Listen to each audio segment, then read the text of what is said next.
Taste the Daily. Chengalpattu மாவட்ட ஆட்சியர் அலுவலகத்தில் ஆட்சியர் உட்பட பெரும்பாலான அதிகாரிகள் வராததால் பொதுமக்கள் ஏமாற்றம் அடைந்தனர். ஆட்சியர் அலுவலகத்தில் மக்கள் குறைதீர் முகாம் நடைபெற்ற நிலையில் அதிகாரிகள் பலரும் வராததால் பெரும்பாலான இருக்கைகள் காலியாக இருந்தன.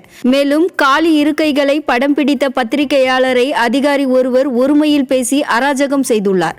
பொங்கல் பண்டிகைக்கு கிட்டத்தட்ட ஒரு வாரம் விடுமுறை இருந்த நிலையில் அது போதவில்லையா என அதிகாரிகளுக்கு மக்கள் கேள்வி எழுப்பியுள்ளனர்.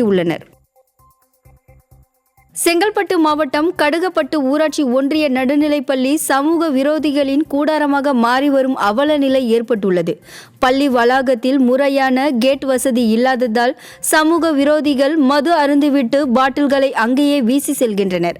மது பாட்டில்களை தினமும் பள்ளியின் ஆசிரியர்கள் அகற்றுவது வழக்கமாக உள்ளது. இதுகுறித்து புகார் அளித்தும் அதிகாரிகள் நடவடிக்கை எடுக்காமல் ஆழ்ந்த தியானத்தில் இருப்பதாக பொதுமக்கள் குற்றம் சாட்டுகின்றனர். ராமநாதபுரம் மாவட்டம் பரமக்குடி நீதிமன்ற வளாகத்திற்குள் நீதிபதியை நோக்கி செருப்பை வீசிய நபரால் பரபரப்பு ஏற்பட்டது.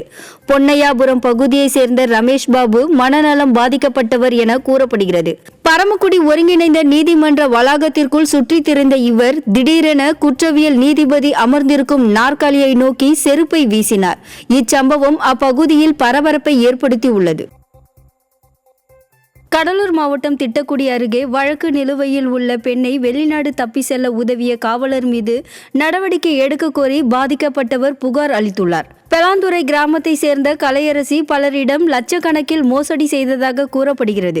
இதுகுறித்து வழக்குகள் நிலுவையில் உள்ள நிலையில் கலையரசிக்கு கருவேப்பிலங்குறிச்சி காவல் நிலைய தலைமை காவலர் ஜெயபிரகாஷ் தடையில்லா சான்றிதழ் வழங்கியதால் கலையரசி வெளிநாட்டிற்கு தப்பி சென்றுள்ளார்.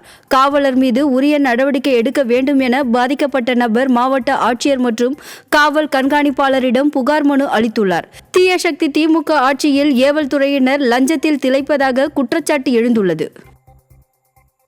தென்காசி மாவட்டம் கடையநல்லூர் அருகே மிதிவண்டியில் சென்ற சிறுவனை முதுகில் அடிக்க முயன்ற போது ஆட்டோ கவிழ்ந்து விபத்துக்குள்ளானது. பெரிய தெருவில் மிதிவண்டியில் சென்று கொண்டிருந்த சிறுவனை விளையாட்டுக்காக அடிக்க முயற்சித்த போது ஓட்டுநரின் ஆட்டோ கட்டுப்பாட்டை இழந்து விபத்துக்குள்ளானது. இதில் ஆட்டோ ஓட்டுநர் படுகாயமடைந்த நிலையில் இந்த விபத்து குறித்த சிசிடிவி காட்சி வெளியாகியுள்ளது.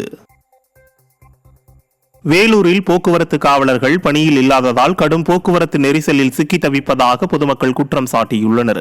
வேலூர் ஆரணி சாலையில் உள்ள ஓட்டேரி பேருந்து நிலையம் அருகாமையில் பள்ளிகள் மற்றும் கல்லூரிகள் இருப்பதால் போக்குவரத்து நெரிசல் அதிகரித்து காணப்படுகிறது.